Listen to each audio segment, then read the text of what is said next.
E vamos conversar agora com o deputado federal Efraim Filho, que é líder do DEM na Câmara. Deputado, boa tarde. Boa tarde, Denise. Boa tarde a todos os nossos telespectadores, internautas, ouvintes, a todos aqueles que nos escutam nesse momento, à sua inteira disposição aqui, direto da liderança do Democratas na Câmara dos Deputados. Deputado, eu queria saber como é que o senhor sentiu o anúncio feito pelo governo hoje da prorrogação do auxílio emergencial com o valor reduzido pela metade. A gente vê a oposição já criticando essa redução do valor, mas sabemos da importância da prorrogação e o governo já antecipou que deve mandar também reforma administrativa. Então eu queria saber qual foi a sua percepção da posição do governo. Olha, Denise, eu acredito que ficou muito claro também o esforço que foi feito para garantir a prorrogação de um auxílio emergencial, que cumpriu um papel importantíssimo nesse momento mais crítico, dessa pandemia, exatamente para chegar na ponta lá ao cidadão mais vulnerável, foi capaz de garantir o pão na mesa da família, foi capaz também de, com reflexos na economia, manter algumas empresas de forma ativa, sem precisar fechar as portas. Se não fechou as portas, ajudou a preservar empregos. Então, o auxílio emergencial ele teve um ciclo completo na sociedade, lá na ponta, bastante reconhecido. E essa prorrogação, mesmo que no valor reduzido, ela vai conseguir também manter esse efeito positivo, serve de transição para chegar no Renda Brasil. Isso também foi falado hoje na audiência. Então, acho que dentro de um tripé, que fala de pandemia, teto de gastos e retomada da economia, eu acho que foi a solução possível encontrada e atende aos anseios da população que está recebendo o auxílio, principalmente. Agora, em relação ao Renda Brasil, houve alguma antecipação da fórmula que o governo pretende adotar para ter os recursos necessários para bancar, porque há necessidade dessa vinculação, inclusive foi excluído do orçamento do próximo ano, da proposta, exatamente porque não se sabe ainda a fonte de recursos, não é? Exato, e essa foi uma das preocupações, inclusive, que eu questionei o ministro Paulo Guedes, e ele respondeu, dizendo que seria com base nos 3 Ds, desoneração, desvinculação e desobrigação. Então, para tentar desvincular receitas, tentar desonerar subsídios, nós temos muitos subsídios, a conta chega a quase 300 bilhões de reais em termos de subsídios, e a desobrigação de despesas vinculadas.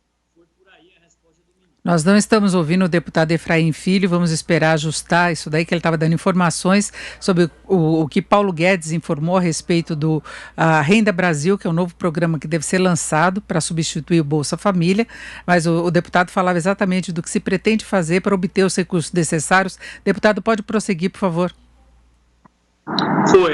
Essa tecnologia moderna, ela tem também seus intervalos, Então, eram os 3 Ds, desvinculação, desoneração e desobrigação. O Brasil tem 300 bilhões, por exemplo, em subsídios, e me parece que a fórmula que o governo vai buscar, para alcançar os recursos necessários para fazer a transição do Bolsa Família para o Renda Brasil, vai nessa linha, para a linha de aumentar, a média do Bolsa Família hoje no Brasil é cerca de R$190 e quer chegar ao valor de R$300 no Renda Brasil, fazendo a transição proporcionada pelo auxílio emergencial.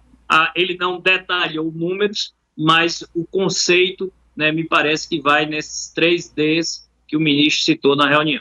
Agora, a proposta orçamentária já veio com as contas bem apertadas, se cogita inclusive a possibilidade de o governo no ano que vem ter que obter autorização do Congresso para determinadas despesas, isso já aconteceu no passado, então incluir o Renda Brasil, considerando que o governo precisa de alguma folga a mais, até para despesas obrigatórias em alguns casos é muito difícil.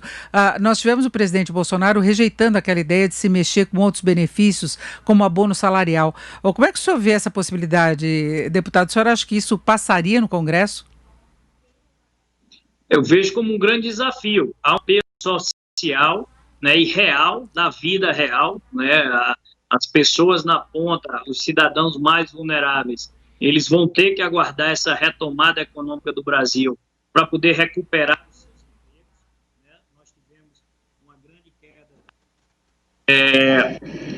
Nós tivemos uma grande queda desses empregos, então nós esperamos que a gente tenha realmente a capacidade, né, de fazer essa travessia, levando em consideração 3 efeitos nessa peça orçamentária: a pandemia, a retomada econômica e o teto de gastos. Não é fácil você buscar um equilíbrio, né, entre esses 3, mas eu acho que o Renda Brasil hoje é prioridade, não apenas do governo, mas é prioridade também da sociedade.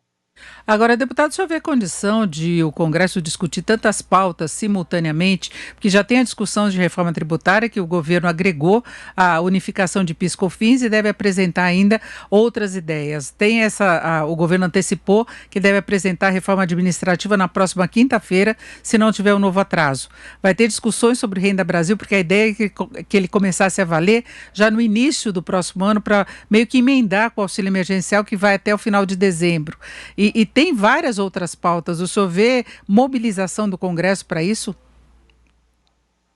Olha, concordo totalmente. Aqui a casa, ela tem, eu vou usar a expressão que tem fila, né? Não dá para você andar com 2, 3 ou 4 frentes de reformas, por exemplo, que são projetos de uma envergadura maior. A gente até viu isso acontecer aí nos últimos anos, né? Você veio votando uma reforma de cada vez. Reforma trabalhista, lá no governo Temer, a reforma previdenciária já no governo Bolsonaro, agora a reforma tributária está na fila. Eu sou um realista esperançoso, né? Eu acho que há condições sim de avançar com a reforma tributária, e o envio da reforma administrativa, ela é muito mais simbólica para esse momento, né? Como a gente conversou há pouco, de retomada econômica e de teto de gastos, né? Então, a reforma administrativa vem mostrar que o país não voltará ao tempo da gastança desenfreada, né? Ao tempo de uma matriz econômica que jogou o país no buraco, mas não vejo perspectiva de votação dela a curto prazo. A reforma tributária vem primeiro, será votada primeiro, é a prioridade do Congresso para esse semestre, e a partir de 2021 é que a gente pode trabalhar de forma mais concreta, com algum prazo ou algum cronograma,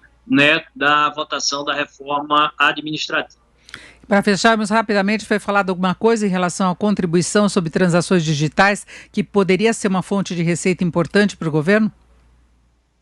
O Paulo Guedes, ele defende essa tese como a compensação para a desoneração da folha, né? Então, a desoneração da folha, em tese, ela gera facilidades, né, e menos encargos na hora de contratar. O emprego, né, é a mola mestra da retomada econômica, e para compensar essa desoneração, o governo quer fazer a criação desse novo imposto, que em tese, né, nós discordamos, e queremos que se encontre uma forma, ou até o governo consiga absorver, né, a desoneração da folha, sem precisar compensar isso, né, com mais um imposto para a sociedade. Esse talvez seja o ponto mais divergente, né, da agenda econômica do governo com o parlamento, e no qual eu me incluo.